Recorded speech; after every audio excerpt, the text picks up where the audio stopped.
All right, I think I'm live. Excellent. All right, so yes, I am behind schedule. I had been planning to start this at 5, but Cubase was being incredibly just uncooperative today.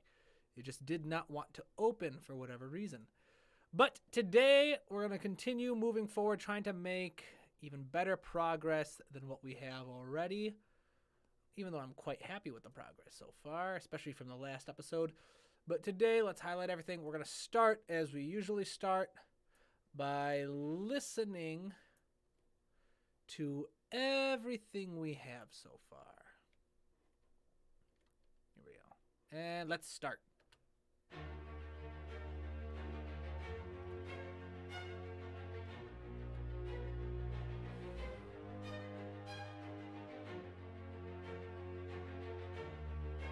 All right, it's starting to come together.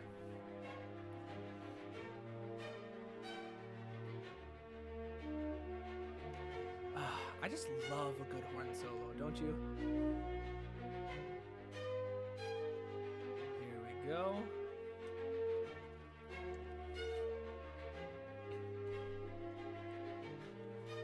You can see where we've still got lots of work to do.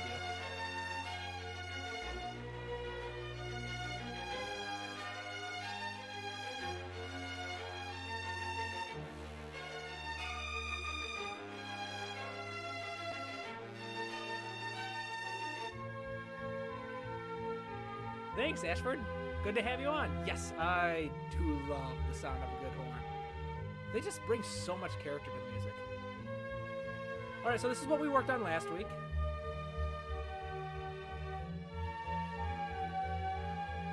All right, and from here, basically, we've still got lots of work to do. So this section right here that we worked on last week, I'm sorry if I bumped the mic. I like it. There is a very abrupt shift between measures 24 and 25, if you listen. Lots of power. And then a very abrupt shift, right? We're definitely switching ideas. We've removed the ostinato. We've got a more rhythmic bass line, a more lyrical melody. That shift is very abrupt. We will address that down the line. For right now, I just want to get this sketch moving along. But we'll find a way to transition that a bit more smoothly. For now, let's see where let me close all these folders. Let's see here. So this is statement B1, which is what we started on. We will be working on statement B2 today and hopefully A3 and A4. Let's listen to B1 one more time. Pull up our notes from last week.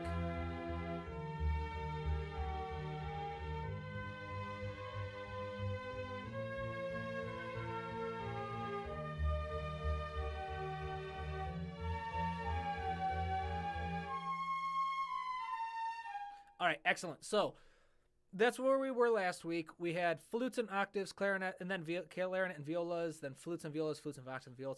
We have all our notes about what we were working with in the foreground. Let's look at, you know what? Yeah, let's just focus on what we had from this next section. All right, so I think we've got some stuff written down. B1 orchestration, foreground is flutes and octaves, clarinet and violas, flutes and violas. Oh no, this is from last week. All right, so let's start planning out our section B2. We'll start with macro level considerations. Let's see here.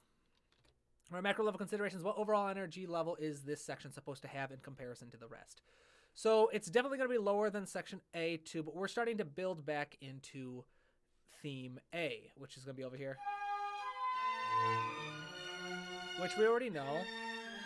Be very climactic. It's going to be in octave strings, and we'll make that sound prettier down the line. But the question now is, do we want B2 to be higher energy than B1 so that we're slowly building, we're ramping up into section A3? Or do we want to continue the downward emotional direction that we were going in to kind of get things a little lower energy so that, bam, when we hit right into section A3, suddenly the energy, like the contrast from going low energy to high energy and just the size of the instrumentation, that's it typically sounds really cool when you do that. That's a very common rule in epic style music, is right before you have a big climactic moment, make sure that everything is a bit smaller just beforehand so that you can have that comparison, that context to make it sound bigger. Hey, Trash Beats, good to see ya. It's been a while, yeah. All right, so I'm thinking, well, let's listen to what we were doing at the end of B1.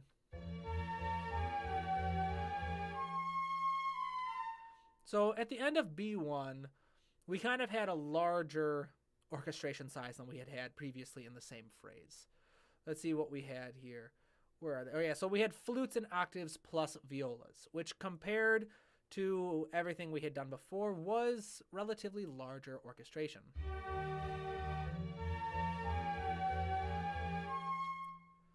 So we could keep this. Well, what do we got going on here?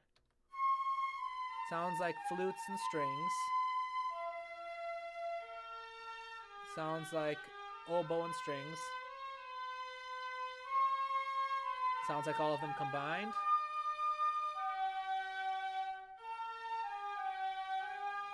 So that could definitely work. We could keep that, although now part of me wants to switch back to the horn solo. Let's see what kind of range we're working with in this melody. So where were we? B2. We'll open that back up. Let's look at what melody range we've got. So we've got D. No, E is our highest note. E5, which this is all pretty high. Although then let's listen to it. We've got some large leaps.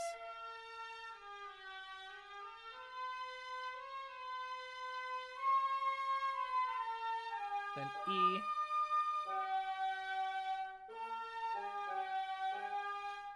All right, so we got an E to an F sharp, spanning about an octave for the entirety of this melody. For those of you just joining, what I'm doing right now is I am trying to figure out what kind of material I want to do with this foreground, with this melodic line. Which tone colors am I going to want to work with this? Anyway, we'll come up to that in a little bit. Let's do a bit. We'll stick to the process, shall we? Where is my notepad? I was in the wrong menu. All right, so what overall energy is this session supposed to be compared to the rest? I'm going to say we're slowly building back up in energy, but still maintaining an overall low energy compared to the A theme material. All right, so then we've got an idea of what kind of energy we want to do. Let's look at how many layers are there next. I really should have copied and pasted my whole template here. But how many layers are there? Let's see. Let's take a look at what we had here. We have definitely melody. Melody. We'll have bass line and harmony. Actually, it's going to be probably quite similar to what we were doing with the previous one. So we got melody, rhythmic, bass line, and harmonies. So we'll write the same thing. Bass line, we'll say rhythmic. Although maybe we'll start slowing down the energy. Slowing down. And harmony, we'll stick to the part written. Although we didn't do any extensive part writing for the harmonies in the previous iteration. That's right, maybe we can do something a little more inventive for this one. So we've got how many layers we're going to be working with for this section of the orchestration.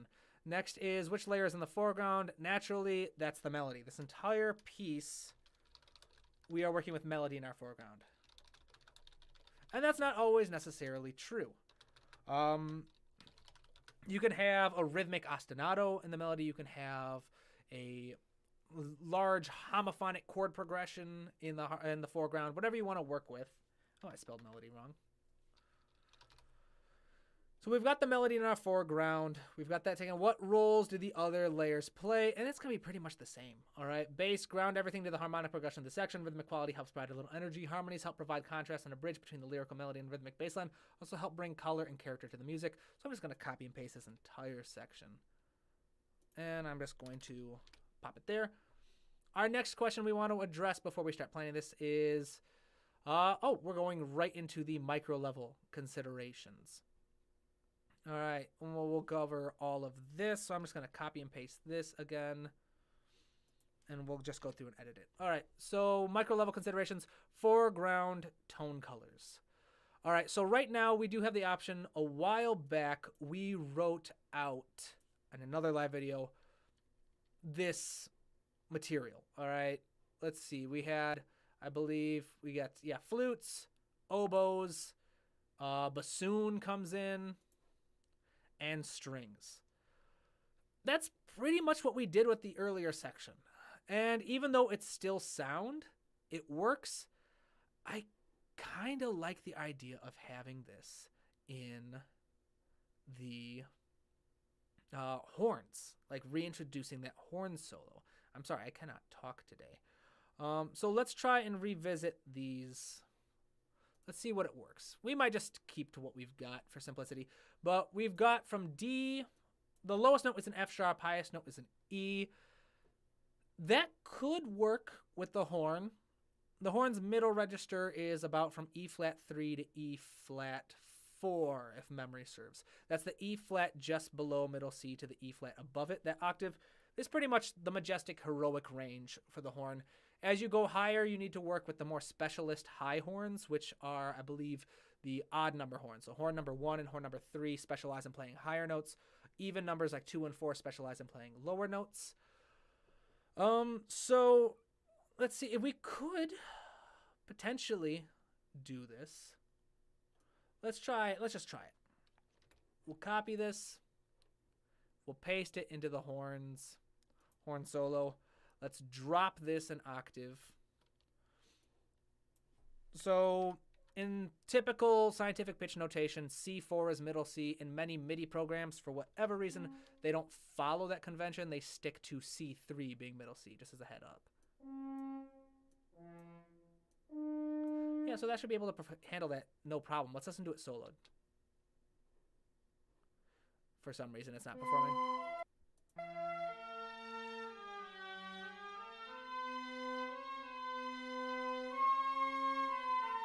You know what? I kind of like the idea of bringing it in near the end. So let's try. No, let's do mute. I pressed the wrong hotkey. Let's see here.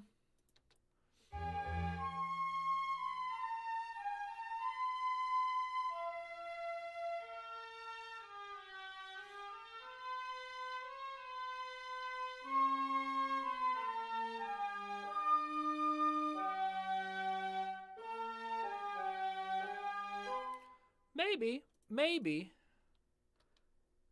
Let's listen to that one more time.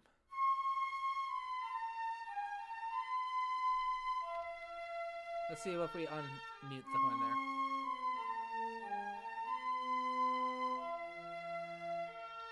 You know, let's try raising that an octave. That might be... Yeah, that's kind of reaching for it a little bit. Oh, got some more text. Let's see. Maybe with some clarinet to help blend it in. Good idea. Let's see. Hey, what is Neo-Riemann? I don't know what that is, unfortunately. Not ringing a bell there, Staline. Sorry about that. Let's see here. Where were we? So getting the clarinet to blend. That's true. We have not used the clarinet here, have we? Wow. Yeah, no clarinet. That's a shocker. Oh, I'm sorry. I got an alarm going off. That's a really good question. How have I not used clarinet yet? Let's listen to this real quick.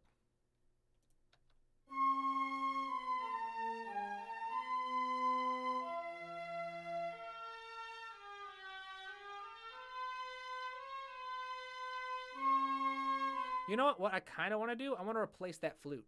Because that flute is such a significant part of the first iteration. We have it in octaves, then we have it in a single octave, then we split back into octaves again.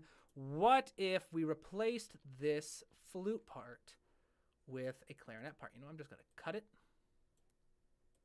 And I'm going to drag it down. Now, let's see here. Let's make sure that this actually works for clarinet. So the clarinet has a range of about, if I'm remembering this correctly, D3 to about, I want to say G6. So about like the D below middle C, to about the G above high C. And of course, not all of that is appropriate for this right now, but if we were to drop this an octave,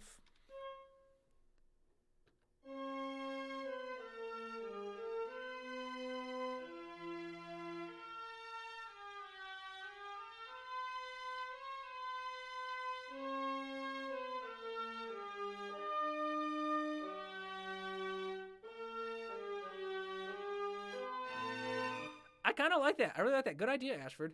Let's see here. So let's check to make sure the range works. It does dip down into F sharp 4, which in Cubase is F sharp 3. That's technically part of the clarinet's middle register, which spans from about this F here to about A flat or G sharp in Cubase. That register doesn't have a lot of overtones. It has a kind of a flat tone color. But most contemporary clarinets, that's not an issue anymore. So just because it's tradition doesn't mean you have to follow it. But yeah, I kind of like this. I'm just trying to share a little bit of info on tone colors and instrument ranges while we go. But oh yeah, I do really like this. All right, I think we're good here. Let's write down our foreground tone colors. Are we in section A? Macro level considerations. We'll say this is B1. B1. I wish the notepad here had more tools. It'd be really nice to just be able to have like a small word processor here to get this a little more organized. But let's see here. So which layers in the foreground? We got all that. Macro level colors. Foreground tone colors. All right, we start with clarinets and solo horn. And you know what? Maybe this should be a clarinet solo. Let's listen to it.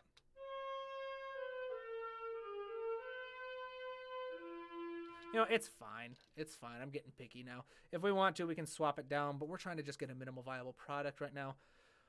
So clarinets and horn works. And then there was something else. What string instrument is playing with this?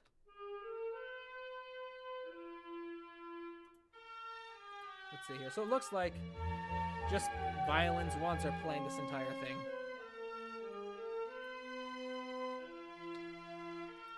All right, so we've got clarinets, solo horn, violin 1. Then we'll put a dash mark to show the next section. Then we've got the violins still continuing. And it sounds like we switched to oboe. So yeah, the oboes, I feel like that, maybe, we'll see. Let me just write this down first. Where did it go? This is why Notepad needs to be better. All right, there we go. Oboe plus violin 1. And then all together. So then, and then we introduced a bassoon. You know, maybe we'll double the oboe with bassoons. Let's see here. Where did it go? Okay, oboe, violin. Then clarinets, solo horn, oboe, violin 1, and bassoon, we'll just say. All right, let's kind of bunch these up a little bit. So we'll try to keep some semblance of easy to read. This is looking good. One thing that I have that's bothering right now is we've got clarinet, solo horn, and violin 1. That's a brass instrument, a clarinet section, and a string section. And then we switch to a solo oboe and just strings. The balance doesn't seem there for me. Let's try and just add the bassoon, see how that sounds. So we'll take it here. Where was it?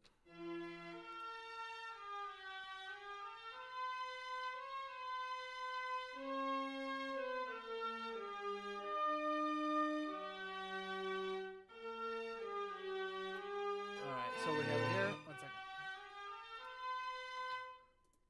Let's see here. We've got the oboe goes from here, and then what point to the other instrument in?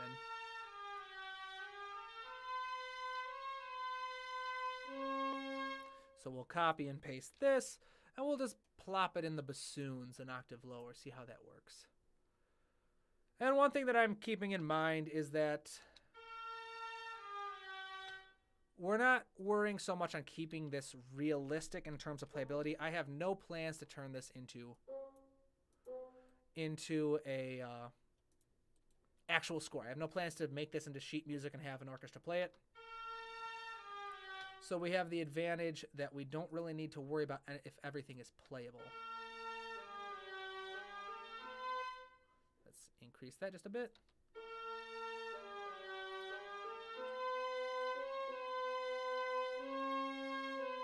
Oops, wrong button. There we go. There we go. I like that. All right, so we've got our foreground material. All right, so we've got our foreground material here. Background toe colors. All right, so what kind of emotion are we still trying to portray here? Heroic but subdued. That is still there. That's still the same. What colors could be used for this? Double reed strings, bassoon strings. So yeah, all this stuff still kind of works. And we'll talk about doubling in a bit, but we need background information. What were we doing for the background material here? We were doing bassoons on the bass line with cello, I believe, and marimba. That's right.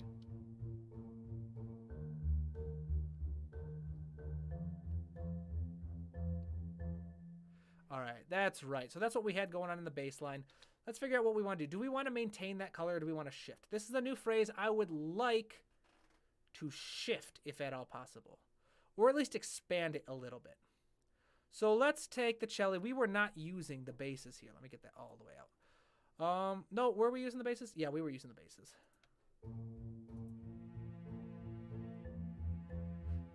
Yeah, the basses were the ones on it, not the cello.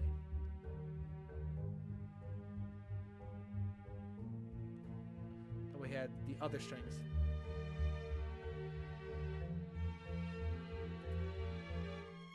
Sorry, just listening.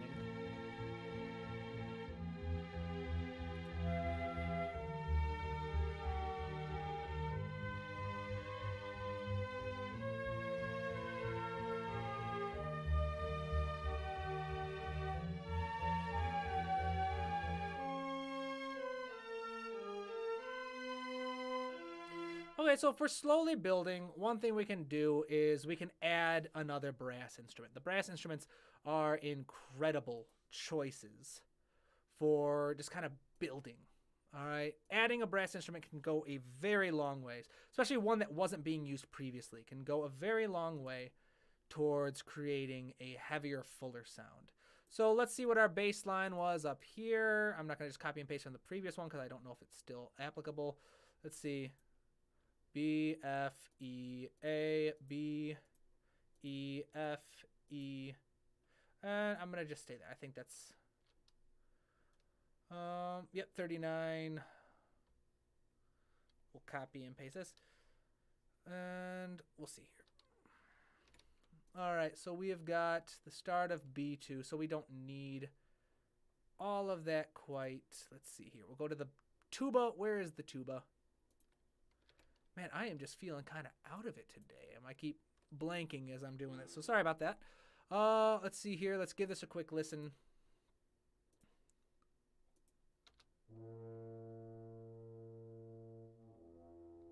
All right, so right now it's performing legato. We don't want that. At the very least, we want a long. There we go. Let's listen to it. And we're in 4/4 time for this.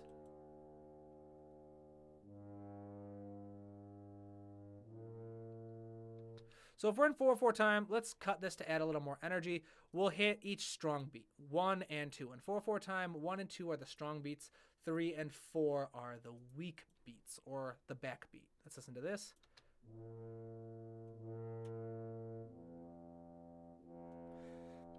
Now, what if we switch this to marcato? Marcato means perform with a little extra force on the first, like on the initial play. So you come in hard and then come back down a little bit.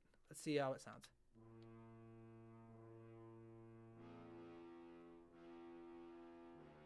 Now, for instance, I love Spitfire, but for whatever reason, I've never been a fan of their marcato samples, for whatever reason. It just doesn't sound like the real thing, in my opinion.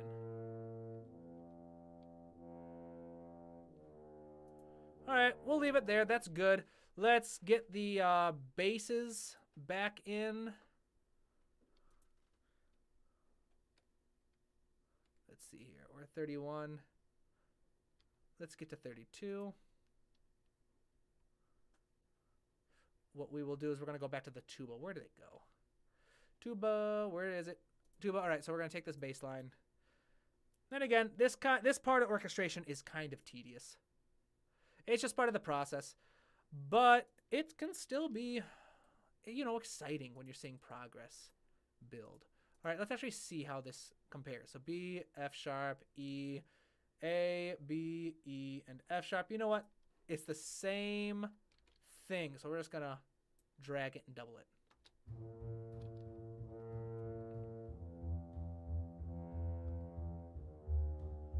There we go. Now we'll do the same for the marimba, but the marimba, let's do it in octaves. This time we'll add to it. Again, we're continuing to grow.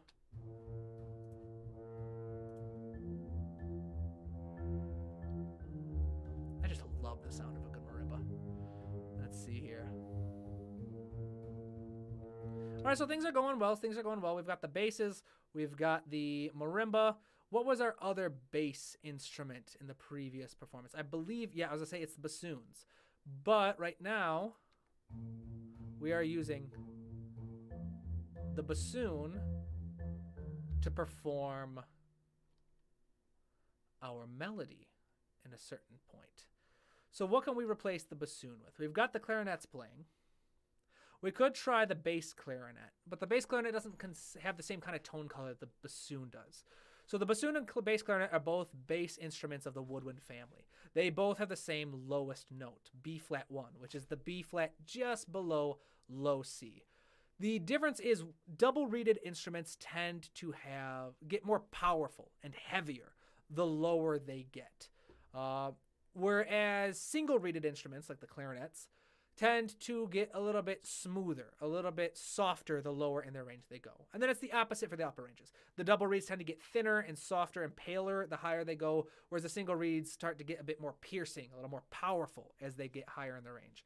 But all of this to say, the bassoon, when it's playing a bass line, gives a very thick, very heavy, very powerful presence that kind of announces it's there. When the bass clarinet is being played for the bass line, it has more of a kind of a solemn, a little more mellow sound to it. Let's see. You know what?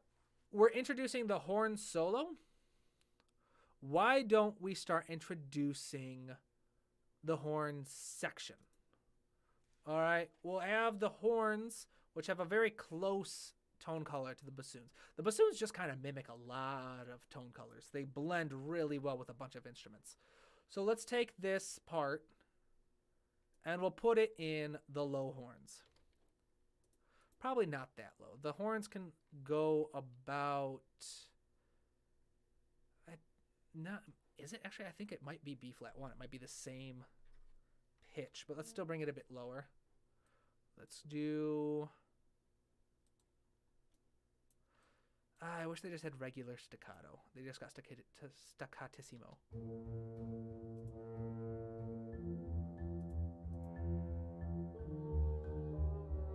Okay, what's going on here? Why can't I hear these horns? You know what? It's because they're super quiet. Let's make it a bit louder.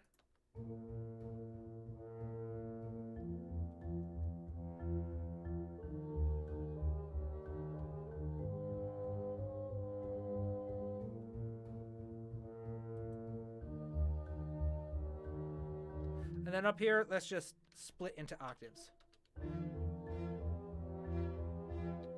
All right, here we go. Let's listen to the whole thing so far.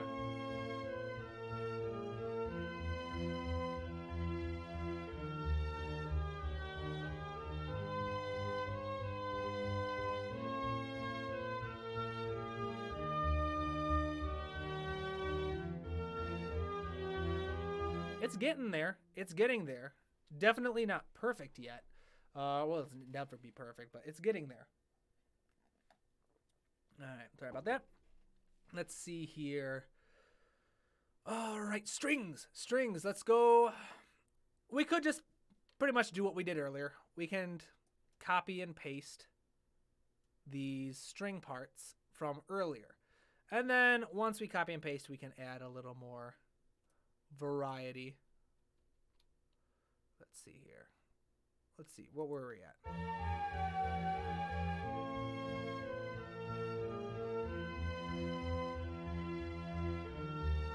All right, what were the string parts here?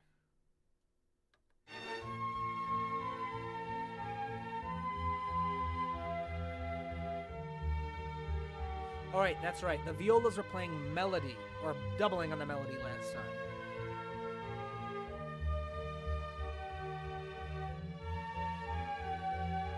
So what we're going to do is we're going to have to take this part that we had in the first violins. We're going to have to translate that, or just move it on over to second violins. Here we go. We will open this up. Take that. And second violins can play this, no problem. We'll put that there. We'll copy and paste because it seems like there's a little bit of run over. And then we need to take this violin 2 part. We'll place this in the violas. This can definitely go in the violas. Viola's lowest note is here, C2 in MIDI, C3 in scientific pitch notation. So, yeah, this is well within the viola's range. We'll pop that there. We will copy and paste those. The cello can just play their same part.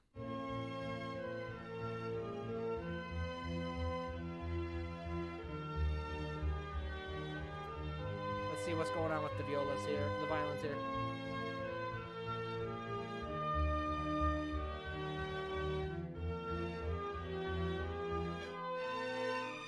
All right, so it looks like it was just doubling the violins. We don't need to do that. We've got plenty of other instruments doing that. We'll stick to this harmony. Let's listen to the whole thing again, starting at B1. I think it's coming along pretty well. I think this is a good sketch for what we need.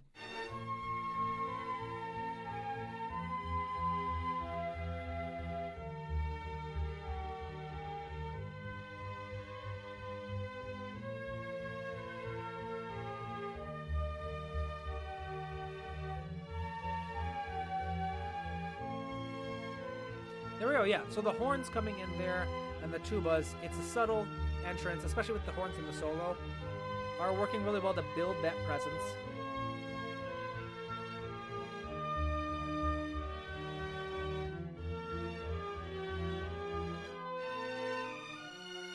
Yeah, I like that. I think for all intents and purposes, that is good enough. So then from here, what we're going to do is we're going to basically have to reorchestrate A3 and A4 to get that big climactic feeling to it. One thing I do want to check real quick before we move on is I want to see, where's B2? B2 starts here. If we can't add a little more life to these string parts. We got violins 2, violas, and cello. Let's see if we can't do a little more part writing.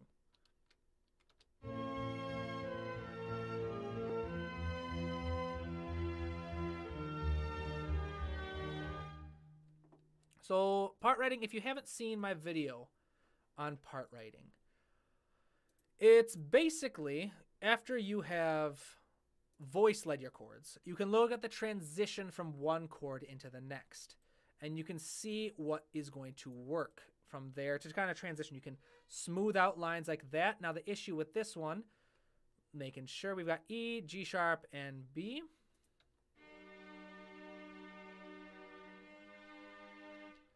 So that was kind of subtle. We could do that. We could also bring it up there. Now this string part is very quiet. Why is that so quiet? Let's see here.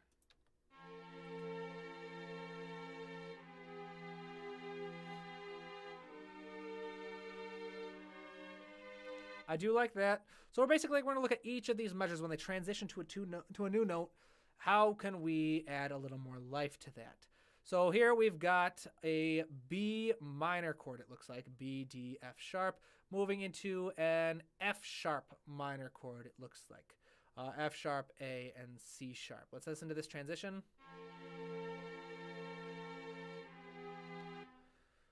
Let's try and see if we can't add a little more movement to this. Pop down here, because this is still a chordal tone. So we'll jump down, and then we'll resolve up to the C sharp.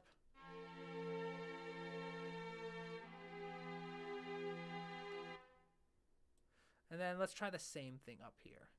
We can go up to the A, which again is a chordal tone, so it's always safe. And then let's increase that volume a little bit. This was a mezzo forte. Let's move it to mezzo piano.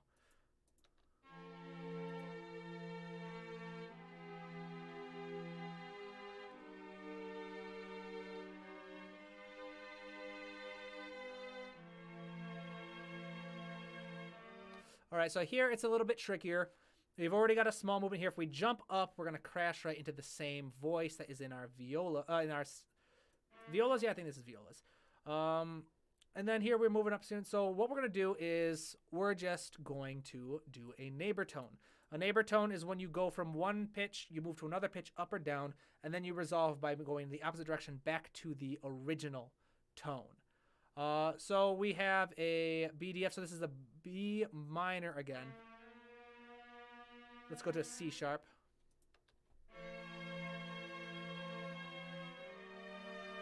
And that works. Now I'm a little curious about how this C sharp's going to work with the melody. Let's pull up a melody voice. You know what, we'll actually just pull up the sketch. So we got a C sharp. Where is the melody? Melody at this point is using an A. Oh yeah, C sharp shouldn't cause any dissonance with an A. Yeah, that should be fine. Let's give it a listen to with everything unmuted. Just to give a little more motion to the strings.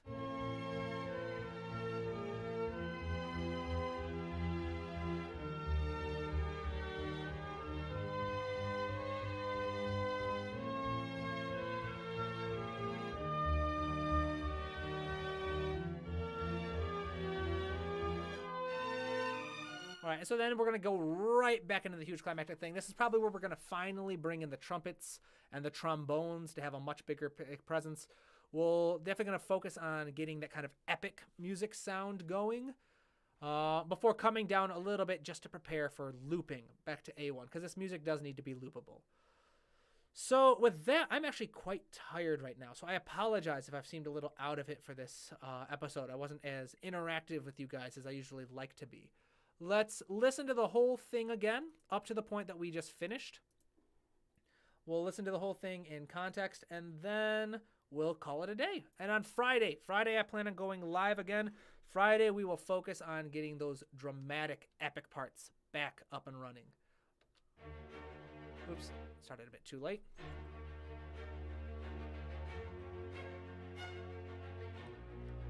As usual, before I sign off, if any of you have any questions, comments, theories, anything you want to share, please pop it in the comments, and I'll make sure to try and tackle it before we leave.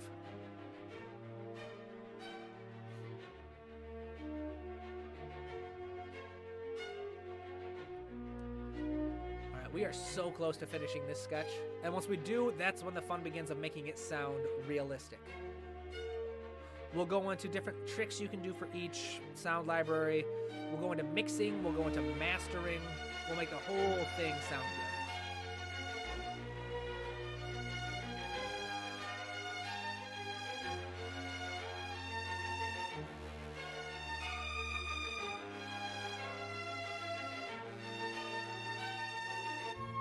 Then remember, we're going to transition that a bit smoother after the sketch is complete. We'll find a way to bridge them a bit cleaner.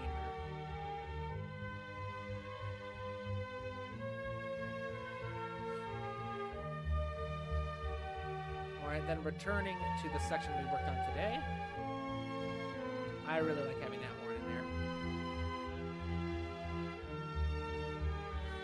Oh, yep. All right, BGE, I see your question. Definitely got some recommendations in just a second.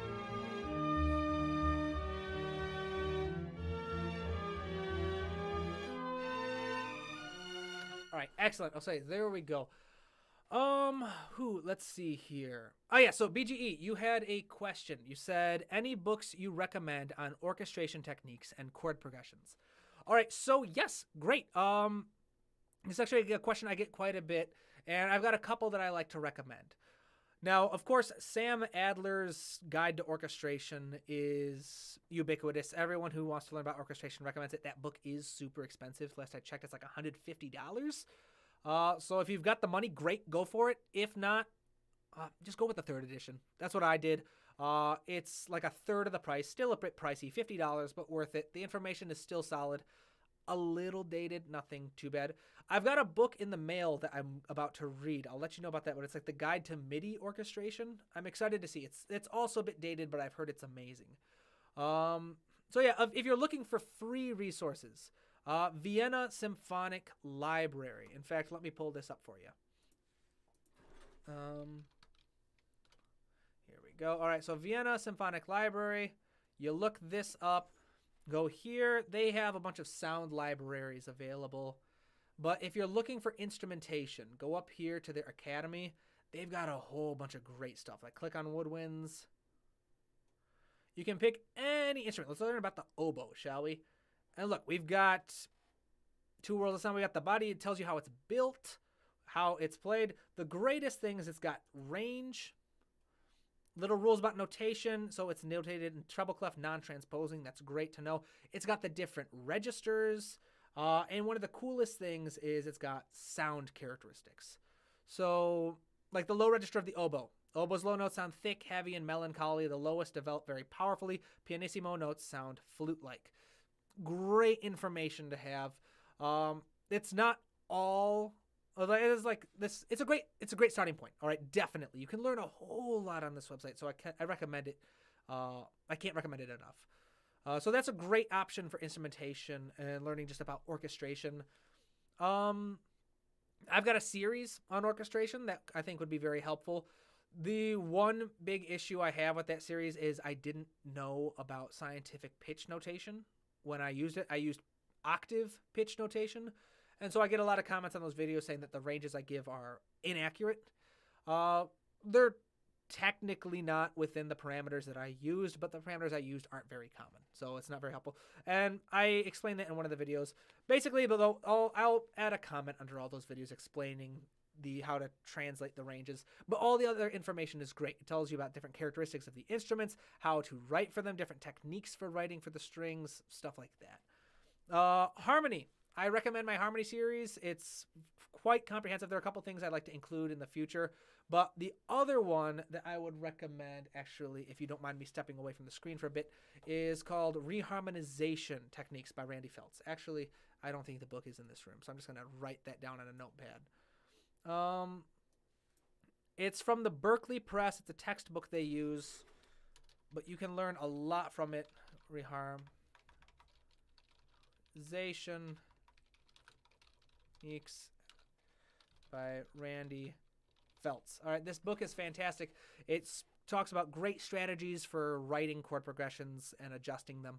This is actually one that I use with a couple of my students. Whenever I have students, a lot of them will ask what books I recommend, and I'll give them recommendations. And if they get, a couple of them have gotten this book, and so I'll just tell them which chapters to read at what time. We can go over the techniques together if they have any questions, but it's really helpful. It can really help supplement your ability to write chord progressions. And again, it's got some great information that I'd like to include in a future series on harmony. Let's see here. All right, awesome. Yeah, I'm glad you didn't know about the website. Well, I'm glad you know about it now. It really is helpful. It's a great resource. Ashford, I seem to remember Rimsky-Korsakov's Principles of Orchestration being online somewhere. Yes. Rimsky-Korsakov's Principles of Orchestration is free online. Of course, you can buy a physical copy. They're a little cheap. It's a bit dated and doesn't account for some of the more contemporary builds of instruments, but the information is still invaluable. Rimsky-Korsakov is one of the greatest composers of the Romantic period. One of the fantastic, I believe he was one of the Russian Five, if memory is serving correctly. Incredible composer, incredible teacher. So yeah, it's a gold standard book. I recommend checking it out, and you can get free copies online, like PDFs and everything. It's been around for hundreds of years, I believe. Other than that, those are just some great recommendations that I would have. So awesome question. I'll stay on for a little bit longer if anyone has any more questions. If not, I think we'll call it for today. It's been just under an hour so far. Actually, one more book I would love to recommend. My book, shameless plug time. Yes, so I did write a book, Musical Storyteller, Translating Worlds, Characters, and Emotions into Music. I have a free sample on the website, or on the YouTube channel, actually. It's the What Film Composers Need to Know About Emotions video, I believe is what it's called. And I was sick that week, so I just basically put the audiobook chapter on emotion to a video. It's fantastic. It's something I spent a lot of time developing and creating the tools in there. I think it's very helpful. I certainly use them a lot.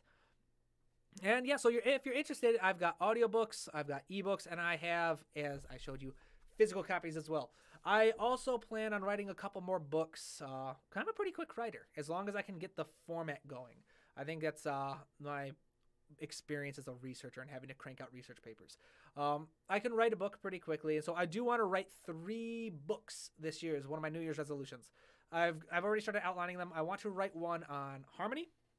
I want to write one on my approach to orchestration, and then I want to write one on my approach to composition. For those of you who have been with this channel for a while, you know that I like to have a structured approach to everything I do. We've kind of approached my most recently adapted version of my orchestration strategy because I'm constantly updating them as I learn new things. But I like to have tools set so that if I'm not feeling creative, if I'm not feeling motivated or inspired to write something, I still have the tools necessary to help me build something. I don't want to say like crank out like cliche music or anything, because it's the whole point is to help it make sure that's creatively sound and great music, not just cliche or not cliche. But the idea is to just as you always hear about relying on like discipline and not motivation. And I find having the tools to help you do that is invaluable. It's just the way I function. I like to have a structured approach, and I get lots of questions about my different tools and approaches. A couple of them are available on Patreon. But yeah, it's just I've shared one of them, an early version, or not an earlier, but an earlier version of my composition process early on in this live series, where we went through a Google Doc that I had that helped me set up ideas. This video series, of course, has been going on so long now, and this piece has been stretched out over so many videos that my vision for the piece has developed dramatically over time, just because 1 hour at a time isn't a lot of time to work on a piece. But, or like 1 hour a week, I should say, isn't a lot of time to work on a piece. But yeah, at this point, I'm just kind of rambling. I'm ranting, and I'm self-plugging. All right, so that's my shameless self-plug. Let's see here, and oh, awesome, Guitar Initiative. It's a great book. Awesome. I'm not sure which one you're talking about, but hopefully you're talking about mine. But yes, every book that we have talked about so far has been great. But looks like we are good. No more questions. Going once, going twice. All right. So it has been great having all of you guys on here as usual. We've been making some great progress. This piece is coming along very quickly now, and I do think we should be done with this sketch in an episode or two, and then it gets into the fun part of making it all sound more realistic. And I'm really excited for sharing a bunch of tools and tips with all you guys on that. We'll talk about reverb. We'll talk about using the modulation wheel. We'll talk about expression, vibrato, all these different techniques to help make sure that your sound libraries sound as real as possible. So until next time. Oh, awesome. Guitar Initiative. Yes, my book. Thank you. I'm glad you liked it. I'm really glad you liked it. Thank you. Oh, man, you just made my day. All right, awesome. So yes, I hope you all have a wonderful time, wonderful day. I will see you on Friday if you're able to join. So have a great day, everybody. See you in a little bit. Bye. And end.